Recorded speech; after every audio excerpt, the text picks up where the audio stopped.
So hello बच्चा लोग, welcome back again in एडग्रोन। मैं आशीष सिंह, आपका फिजिक्स टीचर। आई होप आप सब लोग अच्छे और सेफ होंगे। तो यार आज अपन एक बहुत ही इंपॉर्टेंट सेशन करने जा रहे हैं। हम क्लास 9th का साइंस का कौन सा चैप्टर पढ़ रहे थे? ग्रेविटेशन चैप्टर पढ़ रहे थे, है ना। प्रीवियस लेक्चर में हमने कुछ बेसिक चीजें, छोटी मोटी चीजें, छोटे मोटे टॉपिक्स को हमने डिस्कस किया और आज का जो सेशन है ना वो बहुत इंपॉर्टेंट होने वाला है।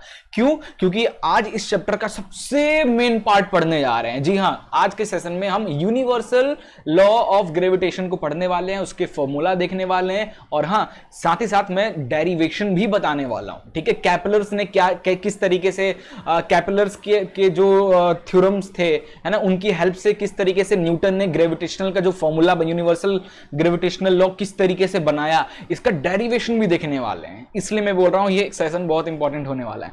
डेरिवेशन तो आपके सिलेबस में देखा जाए, इनडायरेक्टली देखा जाए तो एनसीईआरटी बुक में थोड़ा सा है। कभी कभी टीचर्स ज्यादा होशियार बनते हैं तो दे देते हैं, अदरवाइज वो 11th-12th का टॉपिक है। बट कोई बात नहीं यार, दे सकते हैं टीचर तो अपन, इतनी सी भी चांस है, 1% भी चांस है टीचर को देने का, तो यार मैं जरूर आपको पढ़ाऊंगा वो चीज।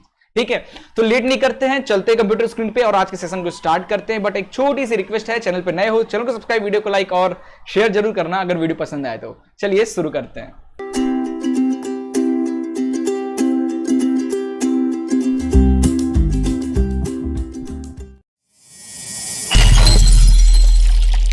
So guys, chapter number 10 gravitation हम स्टार्ट करने जा रहे हैं क्लास 9th का। ठीक है, साइंस। सो यार, अगर आपको इस चैप्टर के नोट्स वगैरह चाहिए, एनसीईआरटी सॉल्यूशंस चाहिए, एमसीक्यूज चाहिए या फिर इंपॉर्टेंट क्वेश्चंस चाहिए, तो आप हमारी वेबसाइट edugrown.in पे विजिट कर सकते हैं। वहां पे आपको सब कुछ अवेलेबल हो जाएगा। चलिए यार, प्रीवियस हमने इस चैप्टर का इंट्रोडक्शन वगैरह देखा था, उसके बाद सेकंड में इंट्रोडक्शन ही देखा था जनरली। आज अपन करने जा रहे हैं Newton's universal law of gravitation पढ़ने जा रहे हैं। तो यार पहला जो सेशन था वो भी काफी इंपॉर्टेंट था। उसमें कुछ चीजें मैंने बताया था, न्यूटन्स ने क्या सोच रहे थे, किस तरीके से उनके ऊपर एप्पल गिरा और उससे उन्होंने दिमाग लगाते लगाते कुछ ग्रेविटेशन के बारे में बताया, ग्रेविटेशनल फोर्स के बारे में बताया। फिर एक और उन्होंने एक टर्म बोला था कि यार दुनिया में जितने भी ऑब्जेक्ट्स हैं, सब एक दूसरे की तरफ अट्रैक्ट होते हैं, सब एक दूसरे के ऊपर फोर्स लगाते हैं, वो छोटे हो चाहे बड़े हो। जैसे हमने एक एग्जांपल देखा था कि एप्पल, आप एप्पल को जब ऊपर फेंक रहे हो तो एप्पल वापस नीचे आ रहा है। तो जब एप्पल नीचे की ओर आ रहा है, बिकॉज ऑफ व्हाट? अर्थ का ग्रेविटेशनल फोर्स की वजह से। तो जब एप्पल अर्थ की तरफ अट्रैक्ट हो रहा है, तो इसको फिनोमेनन को देख के न्यूटन ने एक और बात कही थी कि अगर एप्पल अर्थ की तरफ अट्रैक्ट हो रहा है तो अर्थ भी एप्पल की तरफ अट्रैक्ट हो रहा है। न्यूटन ने ये बात कही थी, उसको प्रूव करके भी बताया था, मैंने फर्स्ट लेक्चर में आपको बता दिया था, है ना। तो अगर ऐसा है ना, तो फिर हमें क्यों नहीं दिखता? तो उसका भी मैंने रीजन बताया था, क्योंकि मास पे डिपेंड है। एप्पल का जो मास है अर्थ के मास के कंपेयर में बहुत कम है, इसलिए अर्थ हमें अट्रैक्ट होता हुआ नहीं दिखता है, बट एप्पल अट्रैक्ट होता हुआ अर्थ की तरफ हमें दिखता है।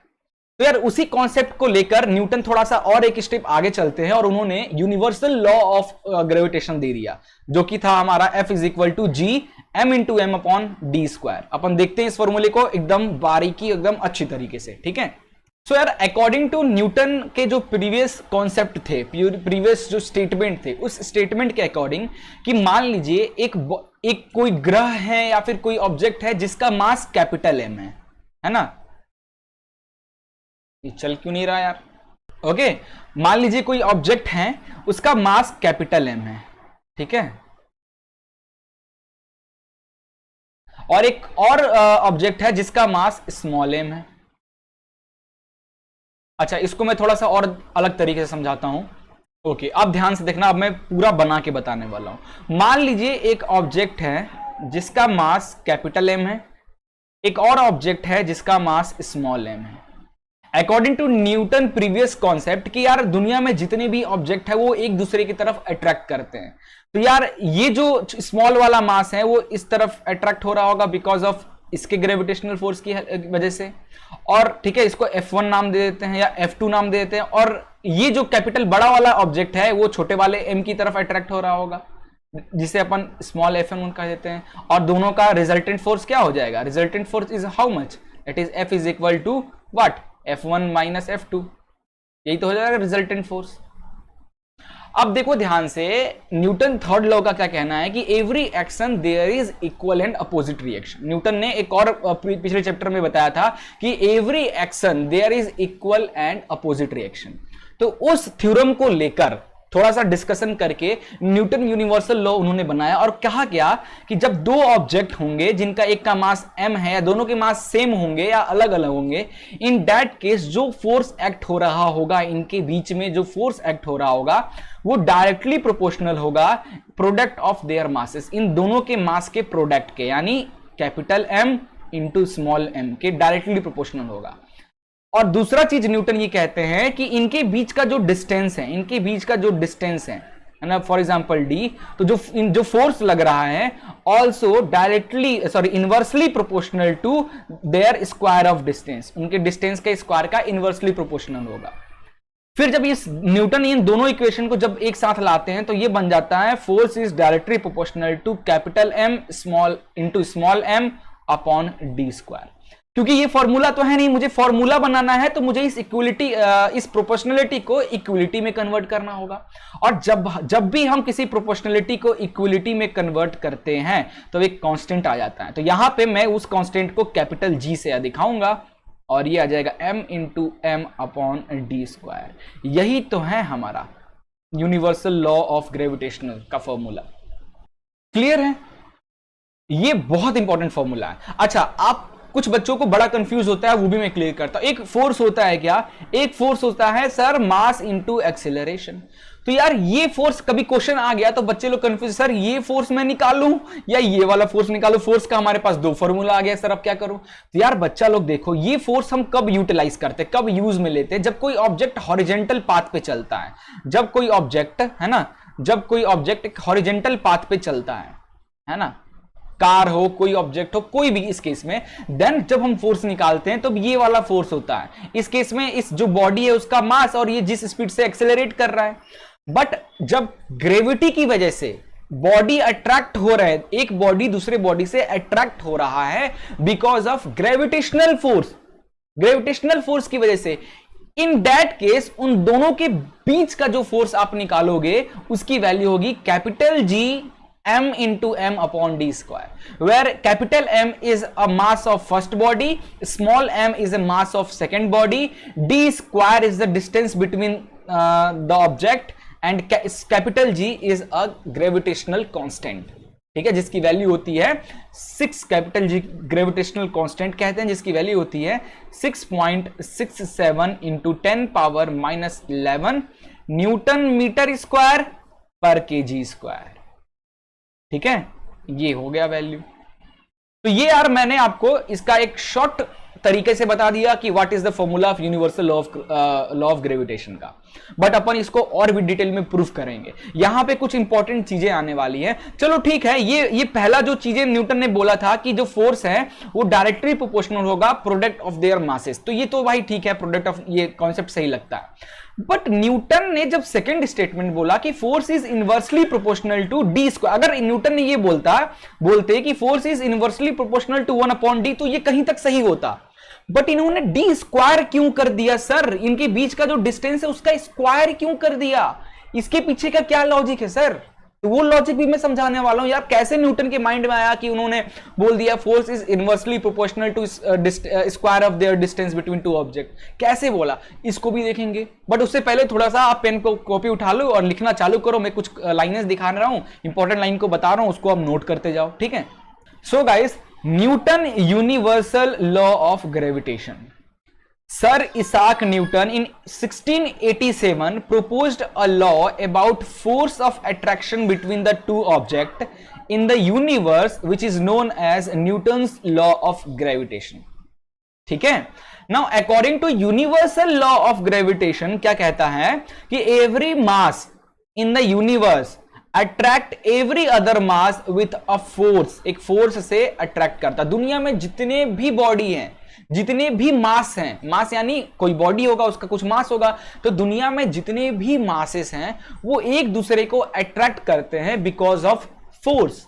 ठीक है, which is directly proportional to, जो फोर्स है, जो फोर्स जिस फोर्स की वजह से दोनों अट्रैक्ट होते हैं, वो जो फोर्स है वो डायरेक्टली प्रोपोर्शनल होता है दोनों के मास के प्रोडक्ट, दोनों बॉडी के मास के प्रोडक्ट कहते हैं, यानी capital M into small m। और two masses and inversely proportional होते हैं square of their distance between them, inversely proportional होते हैं square of their distance between them.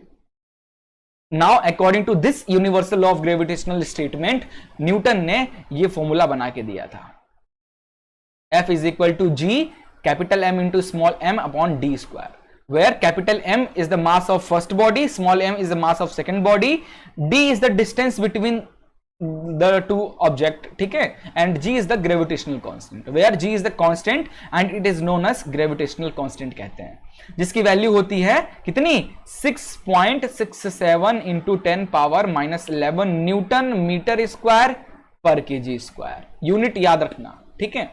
Now G is called universal gravitational constant भी कहते हैं, capital G। अच्छा, इस चैप्टर में अपन स्मॉल g भी पढ़ेंगे तो दोनों में डिफरेंस है, तो ध्यान में लेके चलना, पहले ही बता दे रहा हूं, capital G is the constant, universal gravitational constant, but small g is another thing, it is acceleration due to gravity, दोनों में डिफरेंस है, अपन आगे देखेंगे। Now if the unit of F is newton, अगर, और न्यूटन तो होता ही है, M is in kg, D is in metre, then the unit of G can be calculated as this. अब अगर कैसे कैलकुलेट करना हो कि यार इस G की यूनिट क्या होगी, ठीक है, इस ग्रेविटेशनल फोर्स की यूनिट क्या होगी, तो इस G को यहां रखो, बाकी सबको इधर पलट दो, तो इस तरीके से बन जाएगा फॉर्मूला, इस तरीके से बन जाएगा, है ना। हमने क्या किया, इस d स्क्वायर को इधर कर दिया तो F इंटू डी स्क्वायर, और M इंटू एम को नीचे कर दिया। अब देखो फोर्स का है न्यूटन, D यानी मीटर, तो ये हो जाएगा मीटर स्क्वायर, अपॉन मास, मास इन केजी तो केजी स्क्वायर, तो यही तो होता है जी की यूनिट, ये देख लो, यही तो है जी की यूनिट, यूनिवर्सल जो ग्रेविटेशनल कांस्टेंट है उसकी यूनिट यही तो है। बड़ी आसान से आप यूनिट कैलकुलेट कर लोगे। तो याद रखना, दो बॉडी के बीच में जो फोर्स लग रहा है, अगर दोनों बॉडी अट्रैक्ट हो रहे हैं because of gravitational force, then उनके बीच का जो फोर्स है उसके लिए आप ये फॉर्मूला यूज करोगे।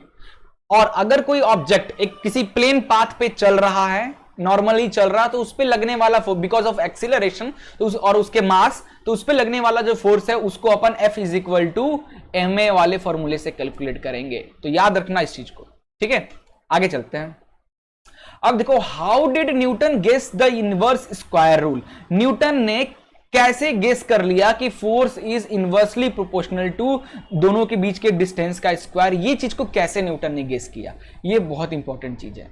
तो यार इसको समझने के लिए थोड़ा सा अपन केपलर भैया के पास चलते हैं। केपलर तो बाय द 16th सेंचुरी का समय था, और lot of data on the motion of planet, planet किस तरीके से मोशन करती है इसको स्टडी, काफी टेलीस्कोप डेवलप हो चुकी थी, तो काफी सारे साइंटिस्ट बड़े अच्छे से हमारे जो प्लैनेट्स थे उसके मोशन को समझ रहे थे, उनके डाटा को लिख रहे थे। और उस टाइम तक 16th सेंचुरी के आसपास काफी सारा मोशन से, प्लैनेट के मोशन से रिलेटेड काफी सारा डाटा हमारे पास कलेक्ट हो चुका था। Now had been collected by many astronomers.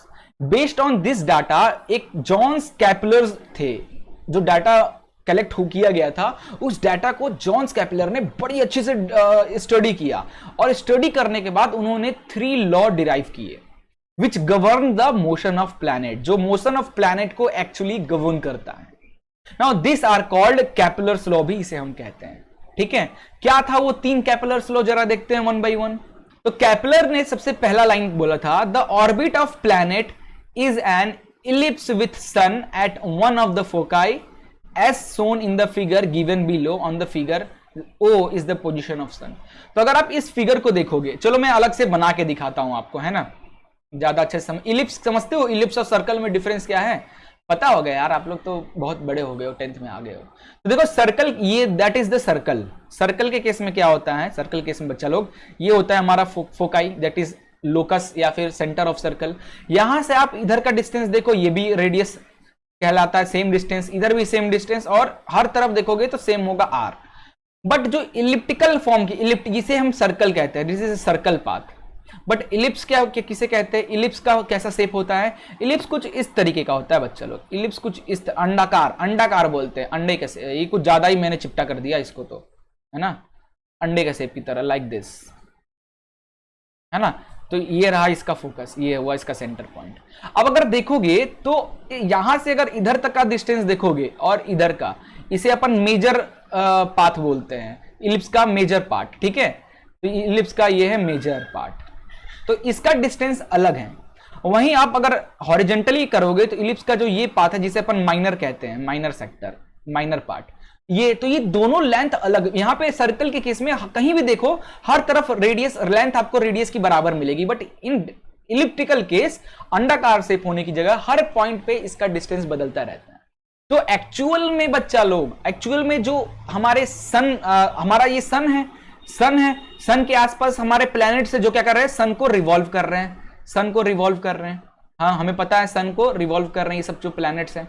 तो ये जो प्लैनेट जो रिवॉल्व कर रही है वो कौन से ऑर्बिट में, और ऑर्बिट का शेप क्या है? बहुत लोग बोलते हैं सर्कल, बट नहीं, ये शेप जो है ये है इलिप्टिकल शेप, इलिप्टिकल शेप है ना, इलिप्टिकल शेप का ये ऑर्बिटल है। इसी पाथ पे इलिप्टिकल, इलिप्स पे एक्चुअली इलिप्स पाथ बना रहता है जो सन पे जो प्लैनेट्स जो रिवॉल्व होते हैं, या फिर हमारा अर्थ है, अर्थ पे जो मून जो पाथ ले रहा है एक्चुअली वो सर्कुलर पाथ नहीं, वो इलिप्टिकल पाथ कवर करता है, उसकी ऑर्बिट इलिप्स फॉर्म में।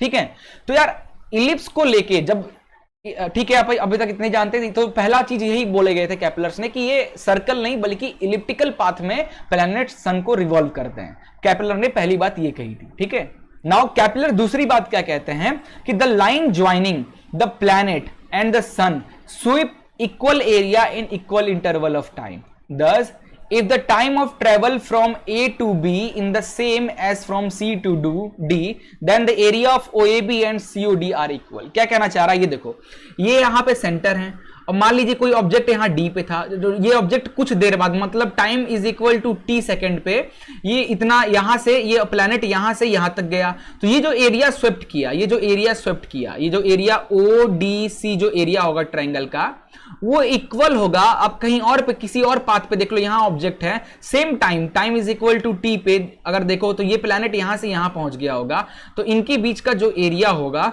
दैट इज ऑल्सो, तो triangle ODC is equal to triangle OAB, ये दोनों जो एरिया स्वेप्ट होगा ये बराबर होगा। सेकंड, ये बात कहे थे केपलर। और तीसरी बात क्या कहते हैं केपलर कि the cube of mean diameter of planet from the sun is proportional to square of its orbital period और this। ठीक है, क्लियर हो गया? नहीं हुआ तो फिर से एक बार देख लो। क्या कह रहा है कि मान लीजिए ये सन है, ये सन है और ये हमारा अर्थ है, तो कह रहा है इनके बीच का जो क्योंकि ये इलिप्टिकल पाथ ट्रेवल कर रहा है लाइक दिस, है ना, तो इनके बीच का जो डिस्टेंस है दैट इज r, इनके बीच का जो डिस्टेंस, मैंने d नहीं, मैं इस टाइम पे r लेके चल रहा हूं, तो इनके बीच का जो डिस्टेंस है उस डिस्टेंस का जो क्यूब होगा वो डायरेक्टली प्रोपोर्शनल होगा ऑर्बिटल के टाइम पीरियड के स्क्वायर के, टाइम पीरियड यानी ये कितना रिवॉल्व कर रहा है, कितना टाइम लग रहा है, इसके स्क्वायर के इक्वल होगा। यही हमारा केपलर का थर्ड लॉ था। ठीक है, the cube of mean diameter distance of, क्योंकि देखो क्या होता है, क्योंकि जब अर्थ यहां पे होगा तो ये मान लो r है, अर्थ जब यहां पे कहीं पहुंच गया होगा तो ये पक्का बदल गया होगा, क्योंकि सर्कल पाथ तो है नहीं। अगर सर्कल पाथ होता तो r की वैल्यू हर जगह सेम होती, बट इलिप्टिकल पाथ है तो जैसे जैसे ये अर्थ हमारा पोजीशन चेंज करता जाएगा r की वैल्यू भी चेंज होती जाएगी। जैसे जैसे हमारा अर्थ अपना पोजीशन चेंज करता जाएगा अर्थ की value r dash, r double dash, r triple dash, r की वैल्यू भी चेंज होती जाएगी। इसलिए केपलर ने बोला कि उन्होंने एग्जैक्ट डिस्टेंस नहीं लिया, उन्होंने बोला कि इसका एवरेज डिस्टेंस जो होगा, एवरेज यानी जो भी पूरे का सम करके उतने से डिवाइड कर दो, एवरेज जो डिस्टेंस है सन और अर्थ प्लैनेट के बीच का, उसका जो क्यूब होगा वो डायरेक्टली प्रोपोर्शनल होगा इनके टाइम पीरियड के स्क्वायर के। ये कहा था केपलर ने थर्ड अपने लॉ में, तो याद रखना। नाउ न्यूटन ने क्या किया, Newton used the third law of Kepler to calculate the gravitational force of attraction. तो न्यूटन ने इसी थर्ड लॉ का हेल्प लेकर, जो न्यूटन ने कॉन्सेप्ट दिया था ना कि force is inversely proportional to 1/d square that is r square लिखो, आप चाहे d स्क्वायर लिखो, है ना, ये कॉन्सेप्ट न्यूटन ने इसीलिए कहा था। कैसे, उन्होंने कहां से इनको ये d स्क्वायर का आइडिया आया, केपलर के थर्ड लॉ से। केपलर का जो थर्ड लॉ है यहां से इनको आइडिया मिला और इससे उन्होंने ये चीज डिराइव किया था, इसलिए उन्होंने ये बात कहा था। ऐसे ही तुक्के में पुराने जमाने के साइंटिस्ट कुछ भी नहीं रख देते थे, बकायदा उसकी स्टडी होती थी, तभी जाके उसकी बैठक बैठती थी, लोगों बहुत सारे क्वेश्चन करते थे, उनका जवाब देना पड़ता था, प्रूफ करना पड़ता था साइंटिस्टों की हमने जो इक्वेशन लिखा है वो सही है ना, तब जाके ये चीज आती है। तो ये इनकी हेल्प से, तो कहां से ये माइंड में आया था न्यूटन के, कहां से माइंड में आया था, केपलर के जो थर्ड इक्वेशन था उसकी हेल्प से न्यूटन ने ये कॉन्सेप्ट दिया था, that is force is inversely proportional to 1/d², distance of का स्क्वायर। तो इन्होंने कैसे किया था, वहां क्यों किया था, मतलब क्यों नहीं, कहां से किया था, ये चीज क्लियर हो गया केपलर के थर्ड से। कैसे किया था, कैसे इनके माइंड, मतलब यहां पे तो r³ और t² है, यहां पे d², कैसे इसको कन्वर्ट किया था, अब अपन उसका जरा देखते हैं। तो वो बहुत इंपॉर्टेंट है, उसको ध्यान से देखना है। तो देखो यार, मैं इसका थोड़ा सा कॉन्सेप्ट बताता हूं, कैसे न्यूटन ने एज्यूम करके ये चीज किया था। तो देखो यार, हमें पता है जितने भी प्लैनेट, क्योंकि न्यूटन ने कैपलर्स को स्टडी किया, कैपलर्स ने प्लैनेट के मोशन को स्टडी किया, यानी इनडायरेक्टली न्यूटन ने भी प्लैनेट के मोशन के अकॉर्डिंग इस ग्रेविटेशनल फोर्स का फॉर्मूला बताया था। तो we can assume that the planetary orbit are circular. Actual में प्लैनेटरी ऑर्बिटल जो है वो क्या है, इलिप्टिकल शेप का है, इलिप्स शेप का है। बट इलिप्टिकल शेप का कैलकुलेशन करना यार आपके लेवल के, देखो किया जा सकता है ऐसी बात नहीं है, बट आपके लेवल के लिए 11th-12th के भी लेवल के लिए मैं बताऊं तो बहुत हाई लेवल चीज है। तो न्यूटन ने इसको आसान तरीके से समझाने के लिए उन्होंने क्या एज्यूम कर लिया कि जो प्लैनेटरी मोशन है वो इलिप्टिकल ना होके सर्कुलर मान लिया, है ना, उनको सर्कुलर मान लिया। Now suppose the orbital velocity, अब ऑर्बिट में जो प्लैनेट मूव कर रहा है उनकी वेलोसिटी v मान लीजिए, और उनके बीच का जो दूरी है उसे orbit radius that is r मान लीजिए, उनके बीच का दूरी रेडियस ऑफ दैट ऑर्बिटल का r मान लेते हैं। तो यहां से क्या पैदा होता है भाई, देखते जाओ, मैं पूरा डायग्राम के साथ आपको बनाते जाऊंगा। तो पहली चीज, जो ये हो गया हमारा सन और ये हो गया हमारा प्लैनेट, ठीक है, इनके बीच का ऑर्बिटल क्या होता है, बट न्यूटन ने इस ऑर्बिटल को कन्वर्ट कर दिया किस चीज में भाई, इनको ये इलिप्टिकल चीज में कैलकुलेशन करने में और एक्चुअली समझाने में भी बड़ा दिक्कत हो रहा था, सामने वाले समझ भी नहीं पा रहे थे।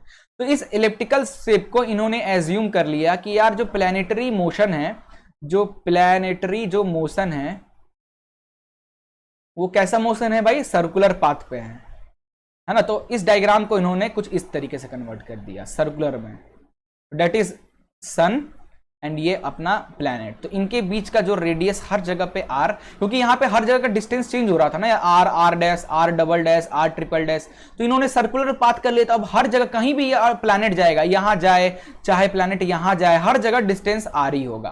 तो इससे क्या होगा, थोड़ा सा कैलकुलेशन में आसानी हो जाएगी न्यूटन को। तो अब देखो यार, जब कोई ऑब्जेक्ट किसी सर्कुलर पाथ पे मूव करता है, जब कोई ऑब्जेक्ट किसी सर्कुलर पाथ पे मूव करता है, तब इस पे क्या होता है, इसकी जो वेलोसिटी होती है वो क्या होती है, कांस्टेंट नहीं होती है, speed will be a constant. अपन ने इस चैप्टर के स्टार्टिंग में ही पढ़ा था यूनिफॉर्म सर्कुलर मोशन, जब कोई ऑब्जेक्ट यूनिफॉर्मली सर्कुलर पाथ पे मूव करती रहती है, there speed will be constant but there velocity will be not constant. क्यों भाई, क्योंकि वेलोसिटी वेक्टर क्वांटिटी होता है। वेक्टर क्वांटिटी का मतलब क्या होता है बच्चा लोग, वेक्टर मतलब आपके उसके पास मैग्नीट्यूड होगा, साथ ही साथ डायरेक्शन भी होगा, है ना। तो यहां पे यार हर पॉइंट पे डायरेक्शन चेंज हो रहा है, हर पॉइंट पे ऑब्जेक्ट का जो डायरेक्शन है चेंज हो रहा है, तो कैसे वेलोसिटी कांस्टेंट हो सकता है, हो ही नहीं सकता है। हर पॉइंट पे वेलोसिटी का डायरेक्शन चेंज हो रहा है, it means velocity will not constant, velocity constant नहीं है।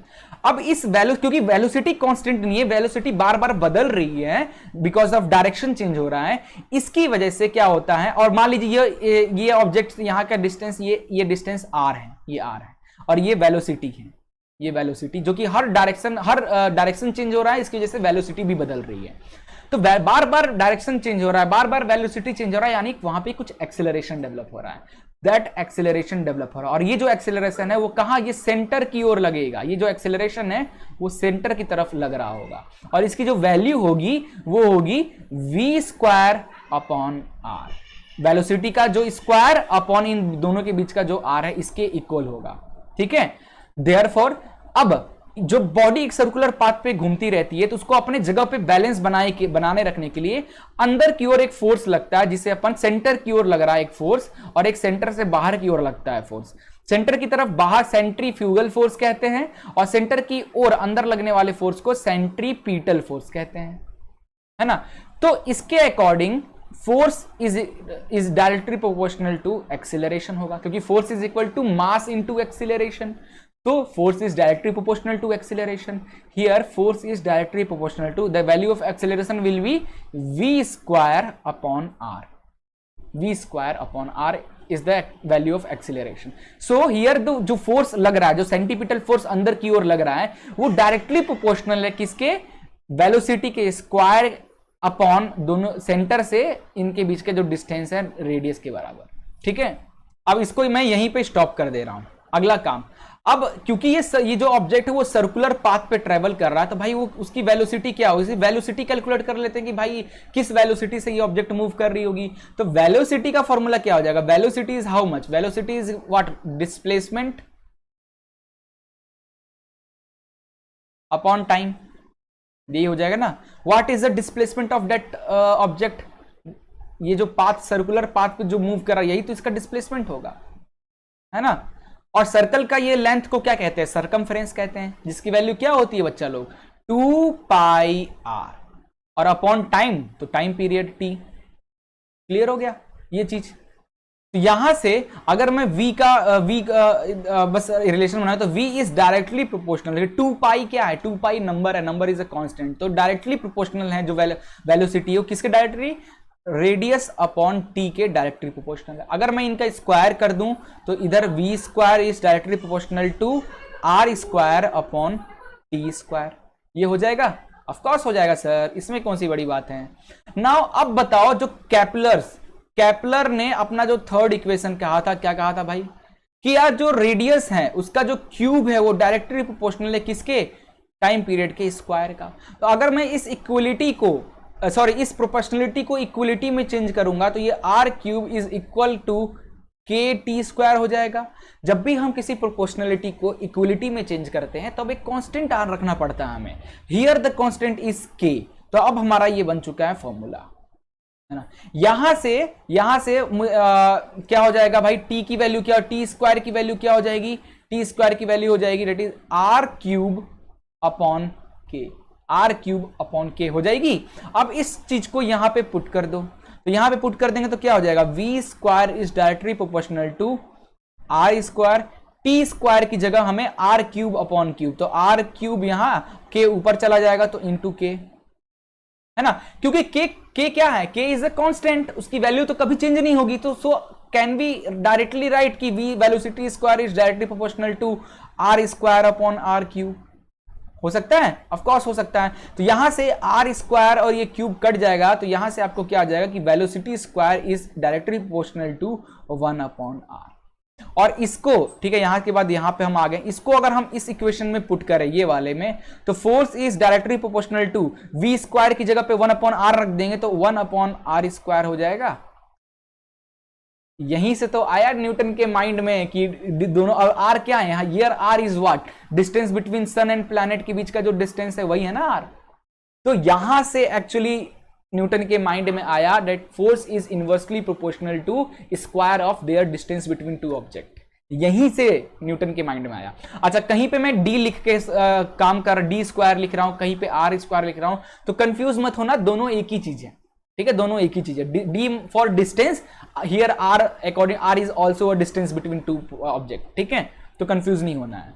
तो यहां से एक्चुअली माइंड में आया न्यूटन के कि y force is inversely proportional to 1 upon r square और d स्क्वायर और डिस्टेंस बिटवीन टू बॉडी का स्क्वायर. ठीक है, क्लियर हो गया.